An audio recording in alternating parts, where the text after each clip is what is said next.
alien satellite orbiting our Earth, the Black Knight of 1998 NASA images, complete. What is the Black Knight satellite? It's a mysterious satellite of unknown origin, discovered in 1960 which shadowed Sputnik.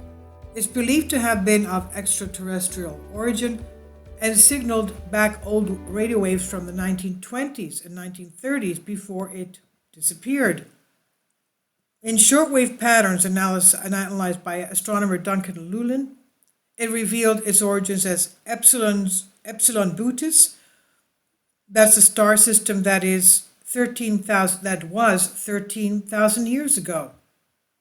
Okay, that's just about the time of the Clovis Comet, younger Dryas period, 13,000 years ago.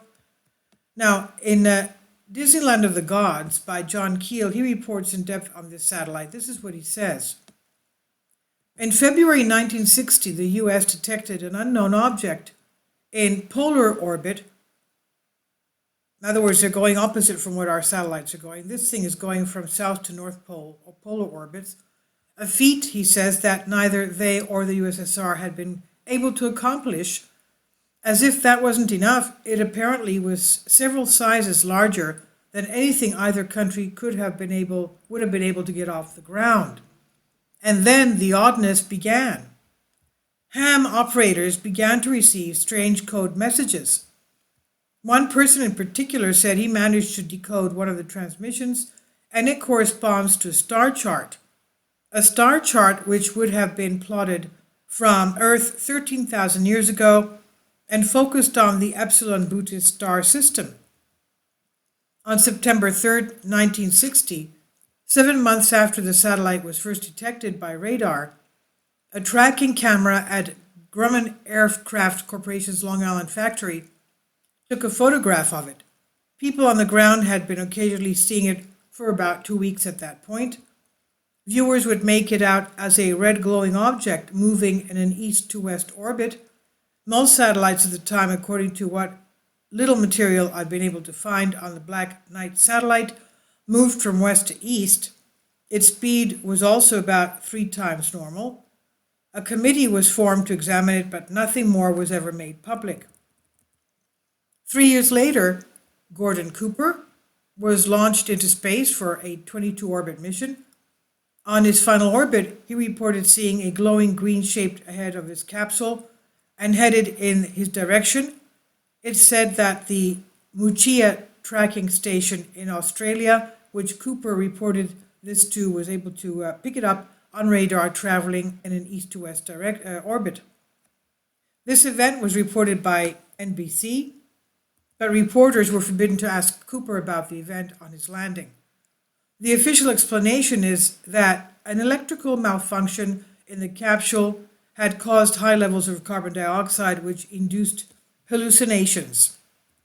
3 weeks ago, headlines announced that the U.S. had detected a mysterious dark satellite wheeling overhead on a regular orbit. There was nervous speculation that it might be a surveillance satellite launched by the Russians, and it brought an uneasy sensation that the U.S. did not know what was going on over its own head. But last week, the Department of Defense proudly announced that the satellite had been identified, is what they said. It was space derelict. The remains of an Air Force Discoverer satellite that had gone astray. The dark satellite was the first object to demonstrate the effectiveness of the U.S.'s new watch on space, and a 3-week time lag in identification was proof that the system still lacks full coordination and that some bugs still have to be ironed out, they said. They said first sighting, the most important component of the Space Watch went into operation about 6 months ago with the construction of Dark Fence. It's a kind of radar tripwire stretching across the width of the U.S. Designed by the Naval Research Laboratory to keep track of satellites whose radios are silent, it is a notable improvement on other radars which have difficulty finding a small satellite unless they know where to look. Big 50-kilowatt transmitters were established at Gila River near Phoenix, Arizona, and Jordan Lake, Alaska, spraying radio waves upwards in the shape of open fans. Some 250 miles on either side, receiving stations picked up signals that bounced off any object passing through the fans. By a kind of triangulation, the operators can make rough estimates of the object's speed, distance, and course. On January 31st, Dark Fence detected 2 passes of what seemed to be an unknown space object. After detecting several passes during the following days, Captain W.E. Berg, commanding officer of Dark Fence, decided that something was circling overhead on a roughly polar orbit. He raced to the Pentagon and in person reported the menacing stranger to Chief of Naval Operations Arleigh Burke, and within minutes the news was communicated to President Eisenhower and marked top secret. In the confusion, there was a delay before anyone took the step necessary to positively identify the strange satellite, informing the Air Force's newly established surveillance center in Bedford, Massachusetts.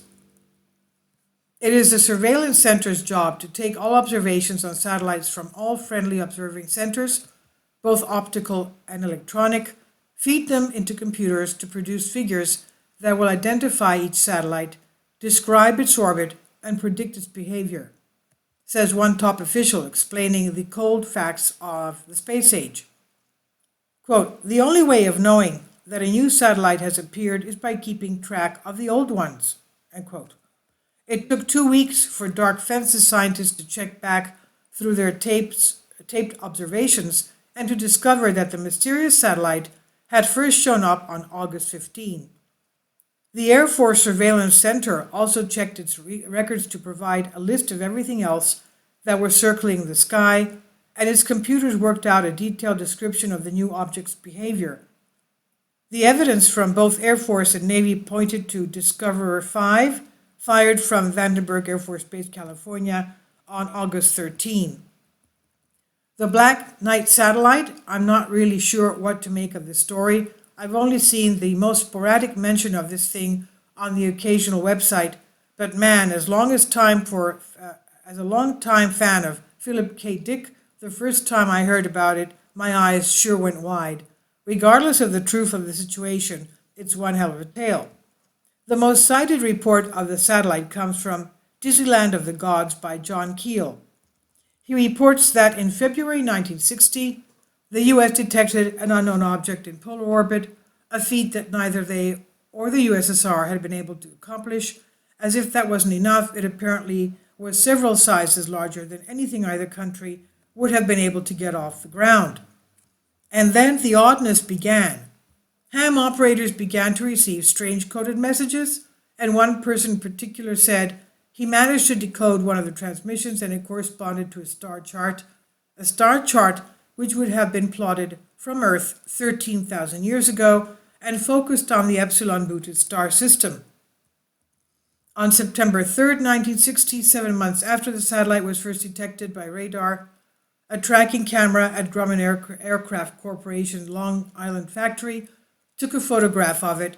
People on the ground had been occasionally seeing it for about 2 weeks at that point, and viewers would make it out as a red glowing object moving in an east to west orbit. Most satellites of the time, according to what little material I've been able to find on the Black Knight satellite, moved from west to east, and its speed was also about 3 times normal. A committee was formed to examine it, but nothing more was ever made public. 3 years later, Gordon Cooper launched into space for a 22-orbit mission. On his final orbit, he reported seeing a glowing green shape ahead of his capsule and headed in his direction. It's said that the Muchia traffic station in Australia, which Cooper reported this to, was also able to pick it up on radar, traveling in an east to west orbit. This event was reported by NBC, but reporters were forbidden to ask Cooper about the event on his landing, and the official explanation is that an electrical malfunction in the capsule had caused high levels of carbon dioxide, which induced hallucinations. Creepy, cool story to be sure. There's 2 things in particular which are of particular note to Philip K. Dick. The most obvious is the idea of a satellite orbiting the Earth and sending coded communications to it. One of the theories Dick had for his experiences was that they had been triggered or enhanced by an extremely ancient and alien satellite. The initial 2374 experience also began with a very similar color to the first sighting of the Black Knight. A reddish-pinkish light beamed directly at him. Phil also mentioned to his exegesis, his explanation, that he considered 10 of his novels to be of particular importance, with the novel Valis as the cipher to unlocking the meaning.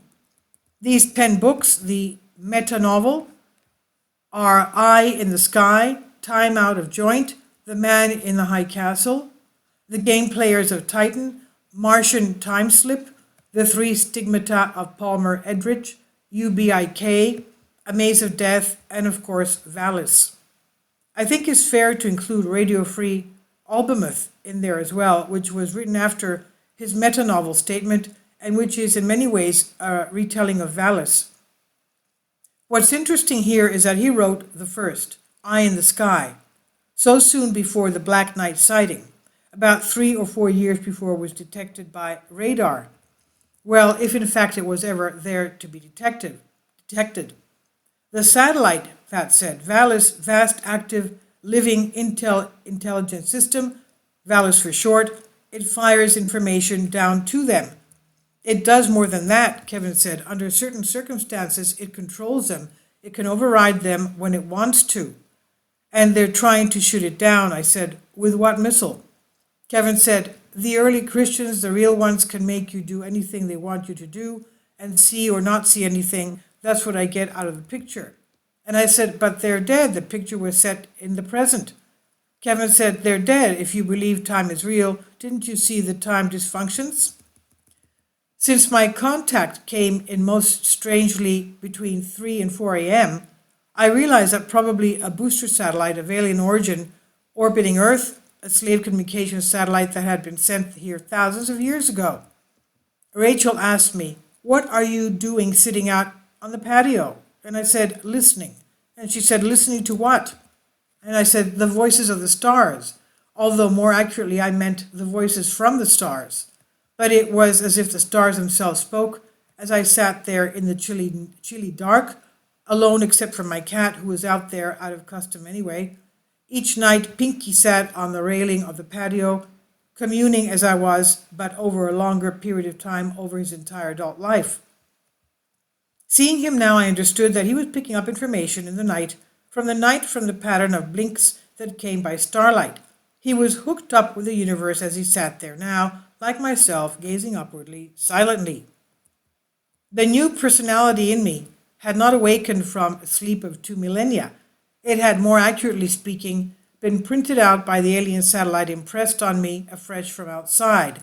It was an addition, not a substitution in place of me, but a kind of package identity based on the total knowledge of the satellite. It was to raise me to the highest level possible in my ability to cope. The satellite itself, linked to higher life forms, was concerned with my capacity to live. It or they, the totality of them, had seen me faltering under the oppression, and the response was reflexive. It amounted to a rational attempt to give aid to whoever was in touch with them, who was capable of assimilating their printout. I had been selected for that reason alone, and their concern was universal. They would have assisted anyone they could reach. The tragedy lay in their inability to reach the people of our planet.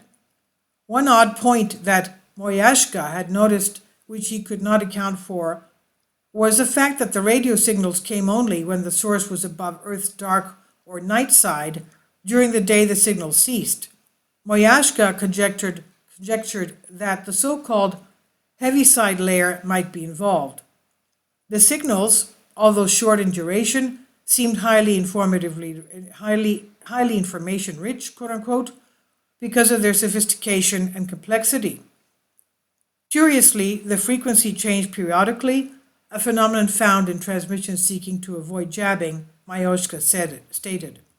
And further, his team had discovered entirely by accident that animals in their Pulkovo laboratory underwent slight but regular physical changes during the time of signal transmission.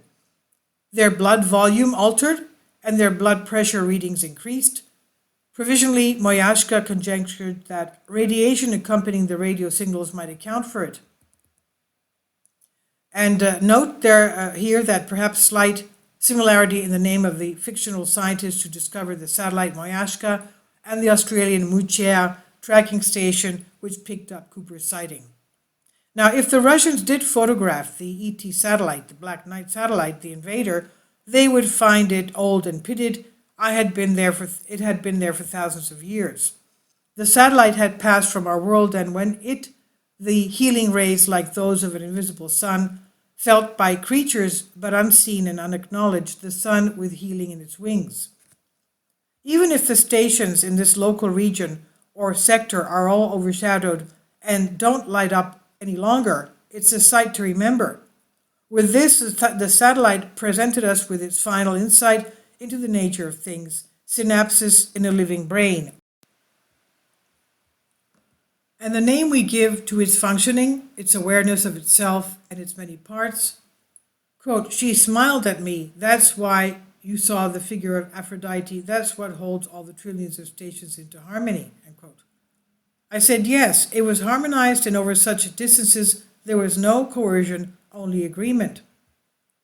And the coordination of all the transmitting and receiving stations, I thought, we call it VALIS, Vast Action Living Intelligence System, our friend who cannot die, who lives on this side of the grave and on the other.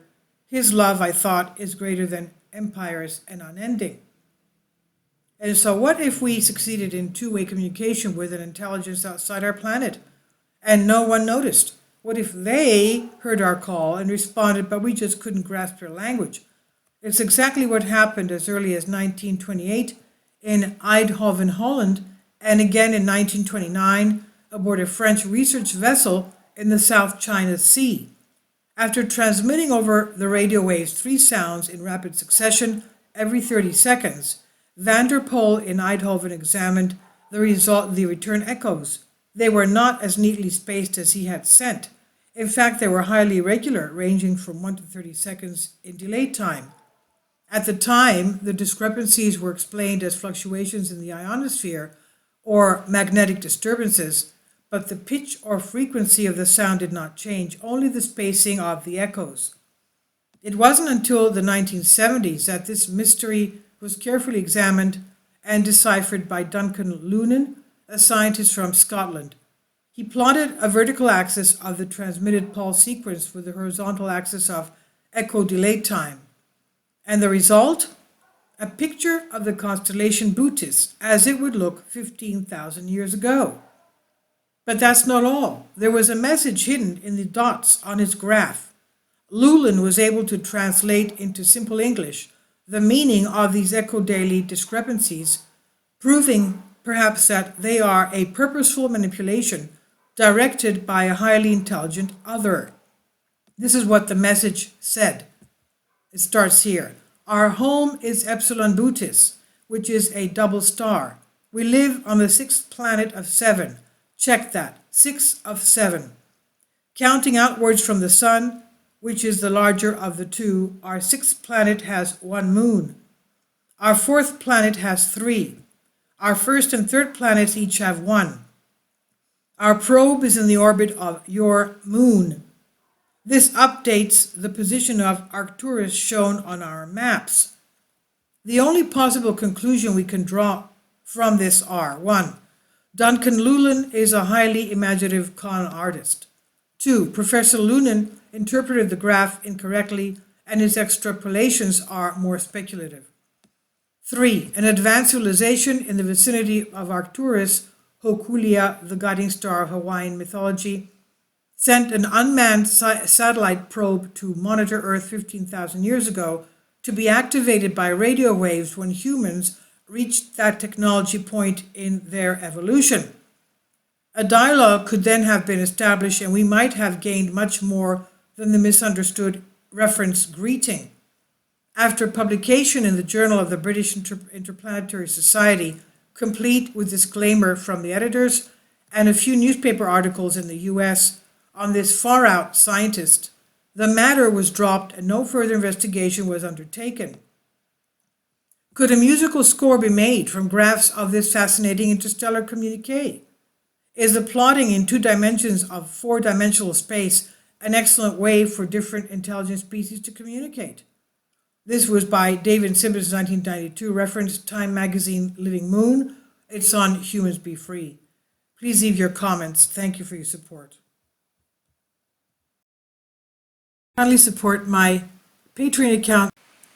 The daily posts are 5 videos daily, and they are totally different from what I have on my YouTube channel. Thank you so much for your support and that you find all my content so interesting. You'll find the Patreon account details in the description box below.